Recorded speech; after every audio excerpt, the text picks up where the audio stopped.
అంత పెద్ద వ్యక్తియే పార్టీ నుంచి వెళ్ళిపోతే అతను నిలబడతాడు, తన కుటుంబం నిలబడలేకపోయిందేమో, అల్లుడు కుటుంబం నిలబడలేకపోయిందేమో. అదేనండి. ఇలాంటి ఆ. సందర్భంలో విజయసాయి రెడ్డి లాంటి కీలకమైన వ్యక్తే పార్టీ వీడితే మిగిలిన పార్టీ నాయకులందరిలో కూడా ఒక అలజడి మొదలవుతుంది, ఆందోళన మొదలవుతుంది కదా. ఈ ఎలక్షన్స్ కంటే ముందు 8 నెలలు, సంవత్సరం, 2 సంవత్సరాల ముందు వాళ్ళ చెల్లెలు కూడా విడిపోయింది కదా. తన కోసం పాదయాత్ర చేసింది కదా. తన బ్లడ్డే రాజశేఖర రెడ్డి గారి కూతురే అయిపోయి శత్రువులు కూడా ఆ విధంగా మాట్లాడరు, అంతకంటే ఎక్కువగా మాట్లాడుతుంది కదా. శత్రువులు కూడా మాట్లాడినంత మాట్లాడుతాను కదా. వాళ్ళమ్మ విజయమ్మ కూడా ఇది విభేదించింది కదా. సో దీంట్లో ఆత్మ పరమాత్మలు, కుటుంబ బాంధవ్యాలు దీనిల కోసం కాదు. చంద్రబాబు యొక్క భావజాలాలు దాని వ్యతిరేక భావజాలు. నేను ఆ వ్యతిరేక భావజాలాలకు ఆ పిల్లికి గంట కట్టి నిలబడిన వ్యక్తి జగన్మోహన్ రెడ్డి. నేను అతనితో ఉన్నాను. జగన్మోహన్ రెడ్డి అనే వ్యక్తే లేకపోయి ఉంటే ఇంకేముంటాండా? ఒక డెమోక్రటిక్ సిస్టంలో లీడర్ ఆఫ్ అపోజిషన్ ఎంత స్ట్రాంగ్గా ఉంటా అంటేనే ప్రజాస్వామ్యం ఉంటుంది. నేను 151 రావడము తప్పే, చంద్రబాబు నాయుడుకి ఇప్పుడు 164 రావడము తప్పే. రెండూ తప్పే. ఆంధ్ర ప్రజలు చాలా ఆలోచించుకొని చేయాలి. ఎవడు నాయకుడు బాగుంటాడు, ఎవరి వల్ల అయితే దీనిలోకి బాగుంటుంది. ప్రజాస్వామ్యంలో ఇది లేకపోతే, ప్రతిపక్షం అనేది లేకపోతే వీళ్ళు ఆడిందే ఆట. ఎవడు ఏ అబ్రహీం లింకన్ చెప్పినా, ఇంకో రాజకీయవాది ఎవడు చెప్పినా కానీ, ఇప్పుడు కాంగ్రెస్ అనేది కన్నా బలం పడకపోతే మోడీది ఇష్టారాజ్యమే అయిపోతుంది కదా. సో ఇప్పుడు కూడా అంతే. తెలుగుదేశం పార్టీని, కూటమిది ఇప్పుడు ఇష్టారాజ్యం అయిపోయింది ఆంధ్రప్రదేశ్లో. డెఫినెట్గా ఇవన్నీ కూడా మార్క్ మై వర్డ్స్ మళ్ళీ రిపీట్ అవుతుంది. మళ్ళీ 5 సంవత్సరాల్లో ఖచ్చితంగా వైఎస్ఆర్సీపీ మళ్ళీ ఎనికి వస్తుంది, గెలవబోతుంది. అంతే, దాంట్లో వేరే. అంటే మన వైపు నుంచి ఏ తప్పు లేకుండానే కన్న తల్లి బయటికి వెళ్ళిపోయింది, కన్న తల్లి తోడబుట్టిన చెల్లెలు బయటికి వెళ్ళిపోయింది. సో ఆత్మ అని చెప్పుకుని విజయసాయి రెడ్డి కూడా బయటికి వెళ్ళిపోయాడు. మీరు చెప్తున్నట్టు ఆయనతో పాటు జైలుకెళ్ళి మోపిదేవి లాంటి వ్యక్తి బయటికి వెళ్ళిపోయాడు. సో ఎందుకు అంటే మన వైపు నుంచి ఏ తప్పు లేకుండా ఎంతమంది మనల్ని విడిచి మనల్ని కాదు అనుకుని బయటికి వెళ్ళిపోతున్నారంటే, ఆమె ఎప్పుడు 2 years బ్యాక్ వెళ్ళింది కదా. సరే, వాళ్ళ పర్సనల్ ఇష్యూస్, ఏదో ప్రాపర్టీస్ ఇష్యూస్, ఇంకోటో విజయమ్మ గారు నేను కూతురుగా నిలబడాలా అని చెప్పేసి ఫస్ట్ ఇక్కడ తెలంగాణలో పార్టీ పెట్టింది షర్మిలమ్మ. మళ్ళీ ఎందుకు వచ్చిందో అక్కడికి తెలియదు. సో వచ్చినప్పటి నుంచి వాళ్ళు ప్రతిపక్షాలని టార్గెట్ ఏం చేసుకోలేదు. జగన్మోహన్ రెడ్డి అంటే వాళ్ళు ఏదో cinema the greatest wars are with the closest people అని చెప్పేసి పెద్ద పెద్ద యుద్ధాలన్నీ దగ్గర మనం చూసుకున్న కురుక్షేత్రం కూడా దాయాదులతోనే జరిగింది తప్ప వేరే వాళ్ళతో కాదనమాట. సో ఇది కూడా అలాంటిదే. సరే, మేబీ ఒక్కొక్క రీజనింగ్ ఉండొచ్చు, నేను అంత డెప్త్గా మనకు తెలియదు కానీ.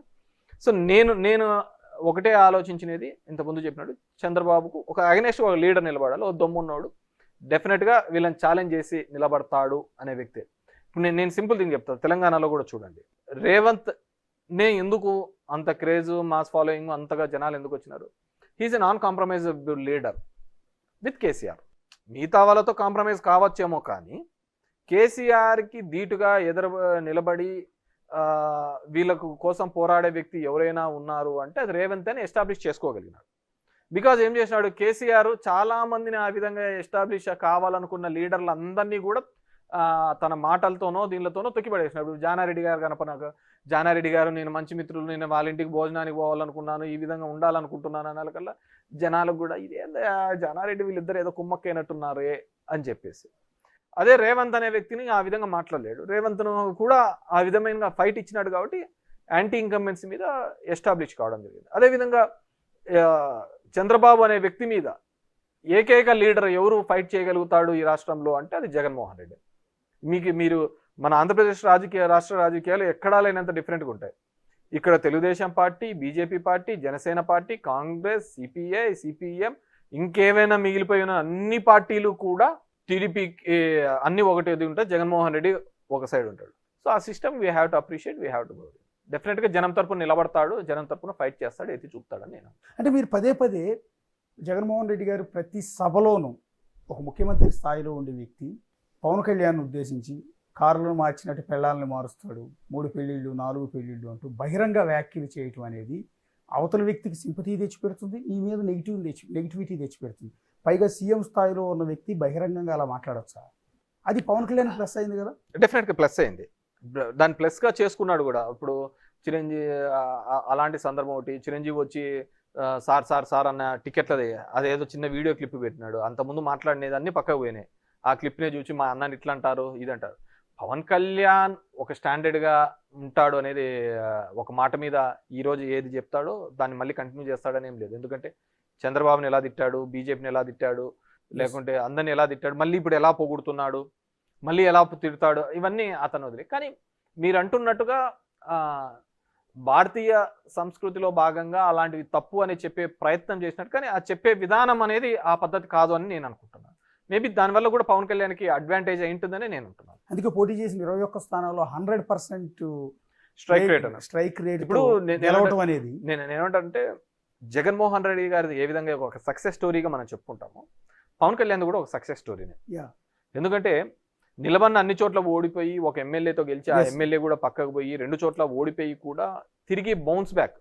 సరే అతను ఏదో నా వ్యూహం నాకు ఉంటుందన్నాడు, సరే అతనిలాగా ఎవడు మాట్లాడలేదులే, అంటే కులాల పరంగా కానీ మతాల పరంగా అంత ఓపెన్గా మాట్లాడి నా కులం నాతో ఉండాలా అనే మనం.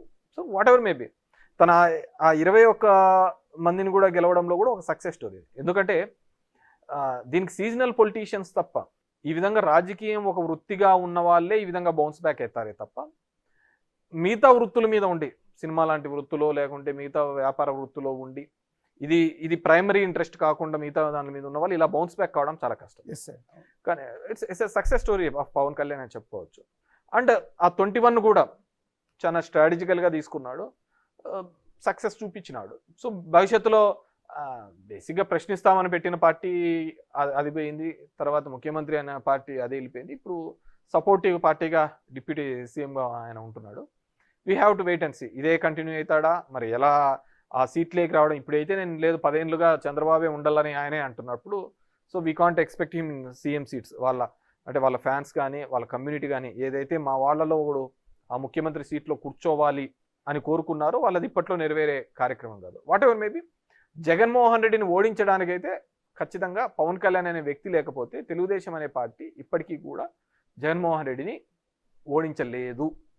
40 సంవత్సరాల Telugu Desam party minus Pawan equal to 0 అంతే, దాంట్లో వేరేది ఏం లేదు. భవిష్యత్తులో పవన్ కళ్యాణ్ చంద్రబాబు కలిసి ఇదే విధంగా వెళ్తారనుకుంటున్నారు? అంటే 15 ఏళ్ల పాటు ఉంటామని చెప్తున్నారులే, కానీ రాజకీయ నాయకులు అనే నేను ఇంతకుముందు అన్నప్పుడు కుటుంబంలో ఉన్న వాళ్ళే ఆత్మలు పరమాత్మలు అనే వాళ్ళే వెళ్ళిపోయిన తర్వాత ఈ బాంధవ్యాలు బంధుత్వాలు ఏం కలుస్తాయి? అదే నేను అంటుంది, ఎవరికైనా రాజకీయాల్లో డైనమిక్స్ మారుతూ ఉంటాయండి. సో ఇతను ఇప్పుడు మొట్టమొదటిసారి పవర్ చూశాడు. సో ఆ పవర్ చూడాలి అని తన ఫ్యాన్స్ కానీ తన కమ్యూనిటీ వాళ్ళు కానీ కోరుకుంటున్నప్పుడు ఆ విధమైన అడుగులు వేయచ్చు. బీజేపీ ఉన్నప్పుడు ఏదైనా జరుగుతుందండి. షిండే అనుకున్నారా అక్కడ అవుతాడని చెప్పేసి చేసినారు కదా. సో బీజేపీ అనేది ఒక కొత్త ఒరబడిని తీసుకొని రావడం జరిగింది. రాజకీయాల్లో ఒక 3 వ్యవస్థలతో మనం ఎట్లాంటి క్రీడనైనా ఆడుకోవచ్చు, ఎలాంటి రాజకీయ క్రీడనైనా ఆడుకోవచ్చు అనేది బీజేపీ సక్సెస్ఫుల్ ఫార్ములాతో నిరూపించింది. ఈవీఎంస్ మీద నేను మాట్లాడుతున్నప్పుడు కానీ దీనిలో మాట్లాడుతున్నప్పుడు ఇప్పుడు మహారాష్ట్ర ఎలక్షన్ చూసాం. ఖచ్చితంగా 6 నెలల కిందట జరిగిన ఎంపీ ఎలక్షన్స్లో బీజేపీ వాళ్ళ కూటమి 10 సీట్లు వచ్చినాయి, 30 అగెనెస్ట్ కాంగ్రెస్కి వచ్చినాయి. ఏమంతా 5 నెలల్లో మారిందని చెప్పి 225 సీట్లు వచ్చినాయి చెప్పండి. దట్టు షిండే నాయకత్వంలో ఎలక్షన్స్ పోయినారు. అక్కడ ఏమంత డెవలప్మెంట్ జరిగింది, ఏమంత అద్భుతాలు జరిగాయి. So there is some manipulation is going on. ఎందుకంటే నేనేం నమ్ముతానంటే ఈ ఫోన్ అనేది ట్యాప్ చేయాలనుకున్నప్పుడు ఆ మిషనరీ ట్యాప్ చేయడం అనేది పెద్ద విషయం కాదు. అంటే మొన్న ఆంధ్రప్రదేశ్ ఎన్నికల్లో కూడా ట్యాంపరింగ్ జరిగిందని నేను పూర్తిగా నమ్ముతాను. అలా నమ్మకపోతే సుప్రీంకోర్టు ఇచ్చిన గైడ్లైన్స్ ప్రకారం ఎస్ఓపి కౌంటింగ్ చేయాలి, ఈవీఎంలు అనేది కౌంట్ చేయాలి అని ఇచ్చినప్పుడు దానిలో ఎంత ఉండాలి అనేది వీళ్ళు ఆ పద్ధతి కాకుండా మొత్తం అదంతా 0 చేసి మళ్ళీ ఓట్లన్నీ వేయించి అవి ఎంచుతామనే పద్ధతికి ఇప్పుడు వాళ్ళు కొత్త ఎస్ఓపి తీసుకొని వచ్చినారు, స్టాండర్డ్ ఆపరేటింగ్ ప్రొసీజర్స్. నేనేమంటే ఒక హుండీలో లెక్కేయాలన్నప్పుడు హుండీలో ఎంత డబ్బు ఉందని లెక్కేయాలి, కానీ హుండీ డబ్బులన్నీ పక్కకేసి నువ్వు మళ్ళీ డబ్బులు వేసి అది ఎంచుతామంటే ఎట్లా సేమే ఉంటుంది. ఎలక్ట్రానిక్ గ్యాడ్జెట్స్ అనేది ఏది వాడినా కానీ అది కాంప్రమైజ్డ్ అవుతాయి. 2019లో మీకు 151 వచ్చినప్పుడు కూడా టీడీపీ అదే ఆరోపణ చేసింది. డెఫినెట్ గా నేను అప్పుడు మాకు 150 రాని, భవిష్యత్తులో 170 రాని, ఇంకోటి రాని, కానీ ఎలక్ట్రానిక్ మిషనరీతో ఓటింగ్ అనేది జరగకూడదు అనేది నేను ఫమ్గా బిలీవ్ అవుతాను. ఇప్పటికైనా మారాలి. ఎందుకంటే నేను నిన్న కూడా చెప్పాను, ఈ దేశంలో ప్రజాస్వామ్యం అనేది పెద్ద బూతుగా అయింది, ఎలక్షన్స్ అనేది ఒక హేళనగా అయింది. ఎప్పుడో టీఎన్ శేషన్ కాలంలో మనం చూసాం ఎలక్షన్ కమిషన్ కంటే అంత రైట్స్ ఉంటాయి, అంత పవర్స్ ఉంటాయని. ఎందుకంటే నేను కూడా చెప్తున్నాను, ఇప్పుడు 94లో మా నాన్న ఇండిపెండెంట్గా నిలవనప్పుడు 500తో ఓడిపోయినప్పుడు మేము రిగ్గింగ్ చేసుకున్నాం, 99లో రిగ్గింగ్ చేసుకున్నాం. ఆ రోజు పేపర్ మీద ఉంది కాబట్టి రిగ్గింగ్ చేసుకుంటున్నాం. ఇప్పుడు మారింది, టెక్నాలజీ మారింది. ఈవీఎంస్తో రిగ్గింగ్ జరుగుతున్నాయి, అంతకంటే వేరేది ఏంది కానీ లేదు. 75 సంవత్సరాల మన ఇండిపెండెన్స్ అవ్వచ్చు, రాజ్యాంగం వచ్చినా కానీ ఇప్పటికీ కూడా చట్టాలు ఎప్పుడూ కూడా అధికారంలో ఉన్న వాళ్ళకి అది చుట్టంగానే ఉంది తప్ప ఎక్కడే కానీ రియల్గా నడుస్తోంది అనేది ఎక్కడా కానీ జరగటం లేదు. నేను దాని మీద స్టిక్ అయి ఉంటాను. అసలు ఓకే, ఇప్పుడు మీ కాన్స్టిట్యున్సీ వద్దాం. ఇప్పుడు మీ ఓటమి సత్యకుమార్ మీద కాకుండా పరిటాల శ్రీరామ్ మీద అయి ఉంటే బాగుండేది అని అనిపించింది ఎప్పుడన్నా? ఎవడి మీద ఓటమి రాకూడదనే కోరుకుంటాము. దానికి అంటే ఓడిపోవటం అనేది ముందు వచ్చిన సత్యకుమార్ ఏ దెబ్బ అయితే వాంతో కొట్టించుకున్నా ఈయనతో కొట్టించుకున్నా ఒకటే దెబ్బలే కదా పడేది. అలానే కాదు నేను అనేది. బేసిక్గా ఒక రాజకీయాల్లో ఒక మీరు ఇంతకుముందు అన్నట్టుగా ఎందుకు నిస్తేజపన్నారు ఎందుకు అంటే, అరే నేను 5 ఏళ్ళు 6 ఏళ్ళు అంటే నాకు మొదటి నుంచి కూడా నా ధర్మవరం నియోజకవర్గంలో, సరే ఇప్పుడు సోషల్ మీడియాలో వచ్చి గుడ్ మార్నింగ్ అనేది తెలిసిండొచ్చు, కానీ నేను 2008 నుంచి తీసుకొని వచ్చి ధర్మవరం నియోజకవర్గంలో జరిగిన ప్రతి అభివృద్ధికి కూడా కారణం నేను. మీరు ఎక్కడ ఏదైనా చూసుకోండి, నేను అది నా పేరు మీదనే ఉంటుంది, నేను చేసిన అభివృద్ధి. కానీ సరే అంటే నా సొంత డబ్బులేం కదా, ప్రభుత్వం నుంచి తీసుకొని వచ్చి ఒక వారధిగా నేను పనిచేసినాను. ప్రజలకు అందుబాటులో ఉన్నాను. ఎన్నో అలిగేషన్స్, ఎన్నో తిట్లు అనవసరమైనవి అన్నీ భరించి అన్నీ చేసి ప్రజలకు అందుబాటులో ఉండి ఒక పేదవాడికి ఏ కష్టం వచ్చినా, ఇప్పుడు నేను 27,000 ఇండ్లు మిగతాదంతా సెంటు కట్టించిన, నేను 2 సెంట్లు ఇచ్చిన. అన్ని చేసిన తర్వాత ఎవరో ఒక 2.5 నెలకు వచ్చి అతను ముఖ్యోడు తెలుదు, మొహం ఎవడు తెలుదు, ఎలా ఉంటాడు తెలుదు, అతని ఆలోచన విధానం తెలుదు, అతను చేసిన మంచి ఎందుకు చెడు తెలుదు, ఊరికనే ఒక హైప్ మీద 2.5 సంవత్సరాలు మా కులమనో లేకుంటే ఇంకోటనో ఓట్లు వేసి గెలిపిస్తే ఇంకా మనం పని చేయడం వల్ల ఏం ఉపయోగం అనేది నన్ను నిజంగా చాలా బాధించింది. 4 పిల్లలా? పెద్ద పాప ఎవరు? ఎంతరా నీ వయసు? 7. నెక్స్ట్ పాప ఎవరు? నీకెంత? 5. 3 ఏళ్ళ పాప ఎవరు? 3 ఏళ్ళు. సంవత్సరం పాప ఇది ఉయ్యాల్లో ఉందా? ఇప్పుడు కానీ యుద్ధం ఆగిందా లేదా? కుటుంబాన్ని అంతా వదిలిపెట్టి ఇప్పుడు నేను బయటికి కనపడేంత వరకు నేను తిరుగుతున్నాను. నా వైఫ్ తిరిగింటుంది, ఒక 2-3 సార్లు తిరిగింటుంది టౌన్ అంతా. మా తమ్ముడు తిరిగింటాడు, ఒక 3-4 సార్లు తిరిగింటాడు. ఏ కష్టం వచ్చినా ఎంత అంటే అంత డబ్బులు ఇచ్చింటాడు. పిల్లల చదువు కోసమో కష్టం ఉన్న ప్రతి చోట కూడా సాయం చేసింటారు.